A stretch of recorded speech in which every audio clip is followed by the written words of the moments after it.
Hospital Porter's pride and dignity. Stop the New World Order. Welcome to Hapanwo TV. And welcome back. Welcome back to Culham. Yeah, I'm at Culham. I'll just give you a quick 360 or slightly less than that. But this is where I am. There's the railway over there. You see there's a train. I'm heading in that direction to that place there, which is the Culham Centre. Which is over there somewhere. Just been to have a look. This is basically a follow-up to my film Nuclear Fusion Power. Don't know if you've seen that. I'll put a link in the description box as per Hapanwo tradition. But basically it's a feature-length documentary about nuclear fusion. I go to the place where they make it, which is Culham here in Oxfordshire, and I bring up the free energy issue. Now, well, after I made that film, I went to the website and they announced that they allow people to come and visit on open evenings. It's completely free, anyone can go along. So I wrote to them and I said, well, can I come along? And they said, yeah, sure. I just filled out my name and I went along. And anyway, I was hoping to go in sort of undercover, you know, and that hasn't worked out. I'm not going to be able to go in undercover. Unfortunately, they know who I am, and I don't know if that's going to be a major problem. We'll soon find out. But anyway, there's two issues with this actually. It's partly the free energy issues I speak about, which may make me persona non grata, but also the security procedures. Now, they wrote back and they said, do you want to go? And I said, yeah, I'll go on the 5th, and I booked myself in for the 15th of May. They only do about a few of these a year, so you have to sort of book in advance. But just write to them, and you have to wait a few months, but usually get onto one. Thing is, they had a cancellation, so they wrote to me asking if I wanted to come in on an earlier one, and I said yeah. So I said I'll come in on the 17th of April, so I did.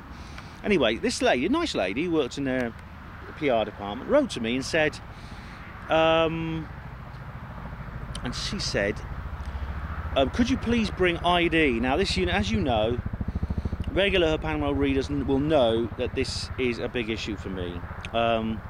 They said photo ID, passport or driving licence. There's a helicopter going over. So I wrote back and said, as you know, I don't have any of that. I destroyed it. And I wrote back and said, I don't have any. She said, right, well, we'll just have to try and sort something out for you. And they put me through this other guy, and he's in their PR department. I told him who I was. I had to say, well, look, I'm a filmmaker and I'm a radio show host. And if you Google my name, you'll see loads of photos of me, so you're going to know what I look like. I'm very distinctive. I mean, I don't even have any hair. Anyway,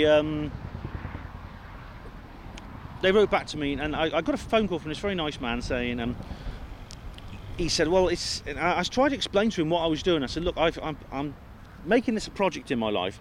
I've destroyed all my ID, and I want to see how far I can get with it, because you know, I'm sick of this Big Brother database state thing, and you know, and my daughter, they tried to take my daughter's fingerprints. That's what really made me realise something was seriously wrong.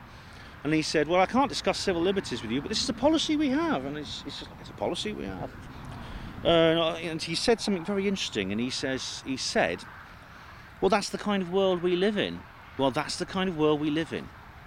Well, yeah, it's the kind of world we live in because people are complying with it. And it all goes back to 9/11, of course, which was a false flag event. I didn't say that to him, but I mean, how this evening pans out is going to remain to be seen. But what he said was, turn up at reception at 6:15, which I'm going to do. Got about a half-hour wait, so I'm just going to cool my heels here for a bit. He said, turn up at 6:15, no early. I'll meet you there, he said. And I said to him, you know, I said, look, all you got to do is Google my name, and you'll see pictures of me everywhere. And I explained who I was, and I mean, he said, no, you see, we need photo ID. That's our policy. So even if you do Google someone's name and you see pictures of them, that's not good enough, even though it does the same purpose. It shows they can compare the photos online with me, and they'll know who I am.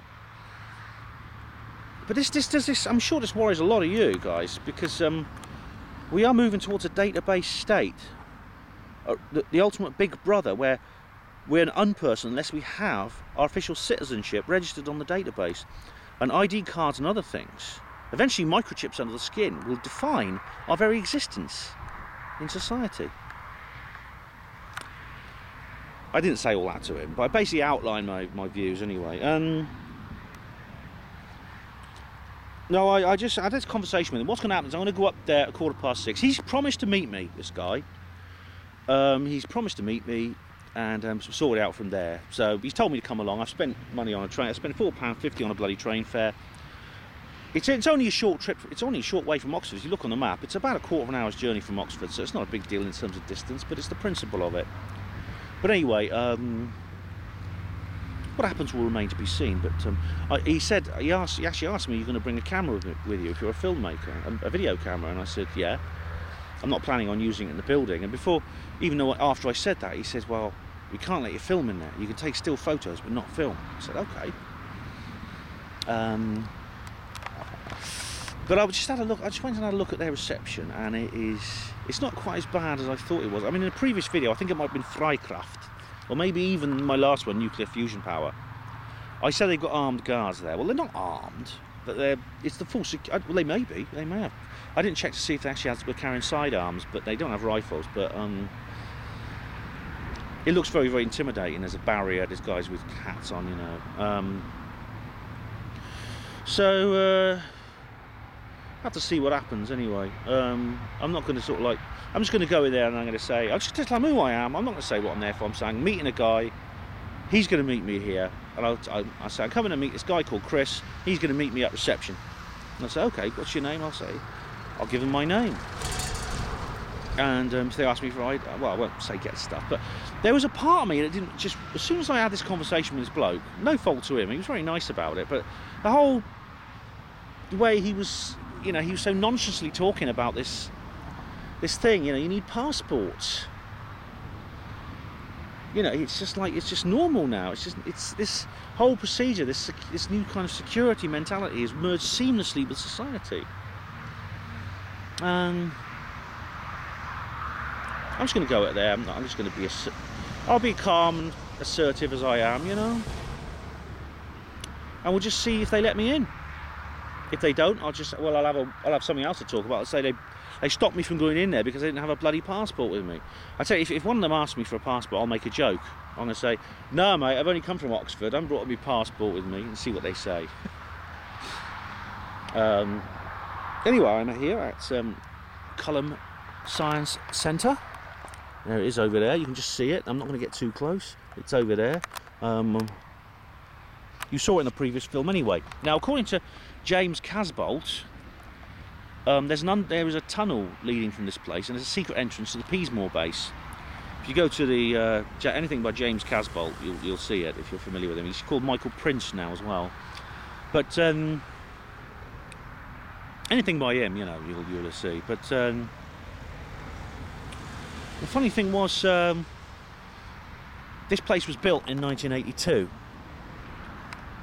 According to Casbolt and Barry King, they were there at the base in 1977. So I don't know, maybe the entrance hadn't been built then, but the base was. I don't know, but just something to think about. Right, just like I said, there's a part of me that didn't want to come when I had this conversation with this guy. I just did not. I wanted to say, forget it, I'm not going. But I'm here now. I just hate this I find this whole culture of security very intimidating. We'll see how it goes anyway. I'll let you know. Hospital porters, pride and dignity, stop the New World Order.